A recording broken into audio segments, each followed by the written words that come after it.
آقا علیہ السلام نے فرمایا کہ میں تمہارے پاس دو بھاری بھرکم چیزیں چھوڑ کر کے جا رہا ہوں، ایک قرآن، دوسری میری اہل بیت، ان کو مضبوطی سے تھامے رہنا تو کبھی گمراہ نہیں ہوگے۔ یعنی آقا علیہ السلام نے ایک ہمیں صراط مستقیم کا زبردست ایک آلہ دے دیا، ایک طریقہ دے دیا، ایک پہچان بتا دی کہ جب بھی، کیونکہ قیامت تک آقا علیہ السلام جانتے تھے کہ لوگ اس میں کنفیوز رہیں گے کہ یار کون سا طریقہ ٹھیک ہے، کون سا راستہ درست ہے، کیونکہ ہر بندہ سب سے پہلے خود ایک کسی فرقے میں مقید ہوتا ہے۔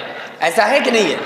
جتنے پوری دنیا کے آپ علماء کو اٹھا کے دیکھ لیں، پوری دنیا کے علماء کی میں بات کر رہا ہوں، ہر عالم اپنی بات کرنے سے پہلے وہ یہ سوچتا ہے، یہ دیکھتا ہے، اسے یہ دیکھنا پڑتا ہے، اس کی مجبوری ہوتی ہے کہ یار ہم کس فرقے سے بلونگ کرتے ہیں، ہمارا فرقہ کون سا ہے، اور یہی چیز اس کو گمراہی تک پہنچاتی ہے۔ کیا ضرورت ہے؟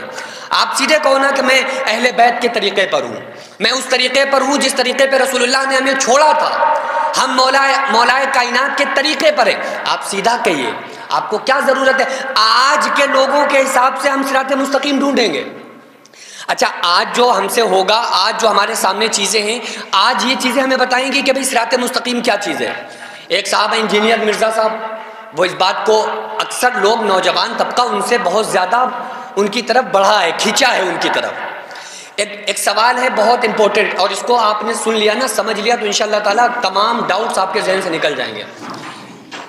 بہت امپورٹنٹ بات میں کر رہا ہوں۔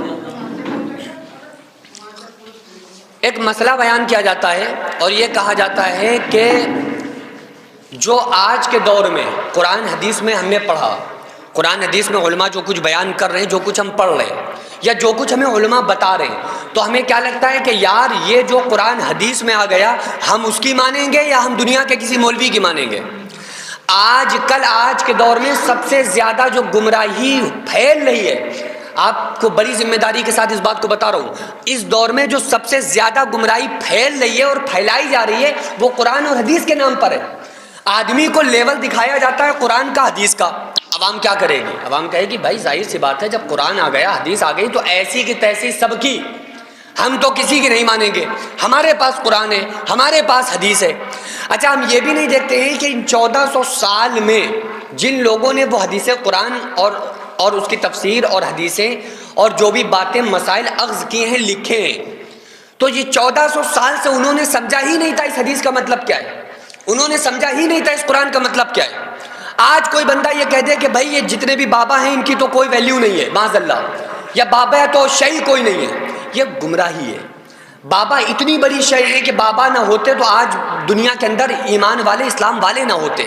میں یہ سرسری بات نہیں کر رہا ہوں، نہ میں کوئی بے تکی بات کر رہا ہوں، نہ میں کوئی بغیر دلیل کے بات کر رہا ہوں، میں دلیل دیتا ہوں۔ قرآن کریم میں اللہ تعالیٰ نے فرمایا اہدنا الصراط المستقیم، اور اس کو ہم ہر نماز کی ہر رکعت میں پڑھتے ہیں کہ نہیں پڑھتے؟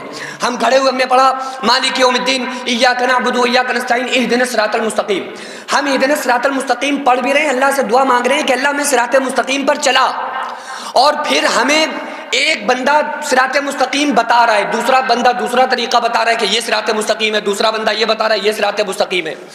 اب ہمیں جو جس فیلڈ پہ، جس پہ بھروسہ رکھنے والا بندہ ہوتا ہے، جس مولوی پہ بھروسہ کرتا ہے، اس کی بات مان لیتا ہے کہ انہوں نے جو سیدھا راستہ بتایا ہے یہ والا ہے، تو کیوں نہ ہم قرآن سے پوچھیں؟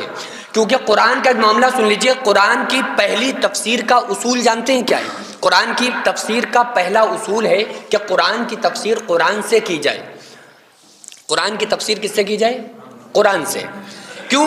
کیونکہ متکلم سے اچھی بات اور کوئی اچھے سے سمجھا نہیں سکتا۔ اللہ متکلم ہے، قرآن اس کا کلام ہے، تو جو قرآن میں وہ سمجھا رہا ہے، اس کا مفہوم، اس کا مطلب کیا اللہ سے اچھا بھی کوئی سمجھا سکتا ہے؟ نہیں۔ اللہ تعالیٰ نے قرآن میں کہا کہ اپنے لیے ہدایت مانگو، ہر نماز کی ہر رکعت میں کہو اہدنا الصراط المستقیم۔ ہم نے کہا اہدنا الصراط المستقیم، اللہ ہم کو سیدھے راستے پر چلا۔ اس کے آگے اللہ نے ایک بات اور کلیئر کی کہ جب دعا مانگو اپنے لیے صراط مستقیم کی، تو ایسا ہی نہیں بلکہ اللہ نے اس کی ایک پہچان بھی بتائی اور کہا یہ کہا کرو صراط الذین انعمت علیہم، اے اللہ ان لوگوں کے راستے پر چلا جن پر تو نے انعام کیا۔ یعنی اللہ نے ان لوگوں کو بھی کہا، ان کو بھی کلیئر کر دیا کہ ہدایت تم مانگو تو ان کے والی مانگو جن پر انعام کیا گیا، غیر المغضوب علیہم ولا الضالین، ان لوگوں کے راستے پر مت چلا جن پر تو غصہ ہوتا رہا، اور نہ گمراہوں کے۔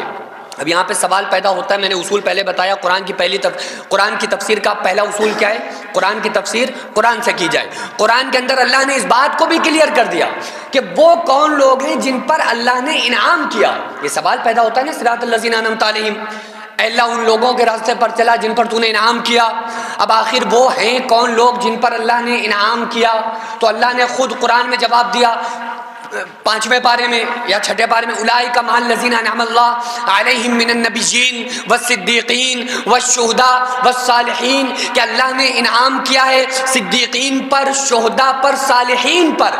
پتہ یہ چلا کہ جو ہم صراط مستقیم کی دعا مانگ رہے ہیں اللہ سے، ہر نماز کی ہر رکعت میں اللہ سے ہم یہ دعا کرتے ہیں کہ اللہ میں صراط مستقیم پر چلا، تو اللہ تعالیٰ نے بتا دیا کہ وہ لوگ ہیں جن پر انعام کیا گیا، اور وہ جن پر انعام کیا گیا وہ نبی ہیں، صدیقین ہیں، شہداء ہیں، صالحین ہیں۔ اب اللہ نے تو ہدایت کا راستہ ہمیں بتایا نیک صلحاء صادقین والا، اور ہم کہہ رہے ہیں کہ ہمیں جانا بھی سیدھے راستے پر ہے، ہمیں چلنا، ہم راستہ کون سا مانگ رہے ہیں؟ سیدھا راستہ، صراط مستقیم۔ اور ہم یہ بھی کہہ رہے ہیں کہ ٹریک بھی ہم یہ والا نہیں پکڑیں گے، ہمیں سیدھا راستہ بھی چاہیے ہے لیکن ہمیں وہ ولیوں کے تعلق سے نہیں چاہیے۔ پھر یار کیسے ہوگا؟ اگر آپ کو سیدھا راستہ چاہیے ہے جو اللہ نے بتایا ہے تو وہ تو ویسے ہی ملے گا نا جیسا اللہ نے بتایا ہے۔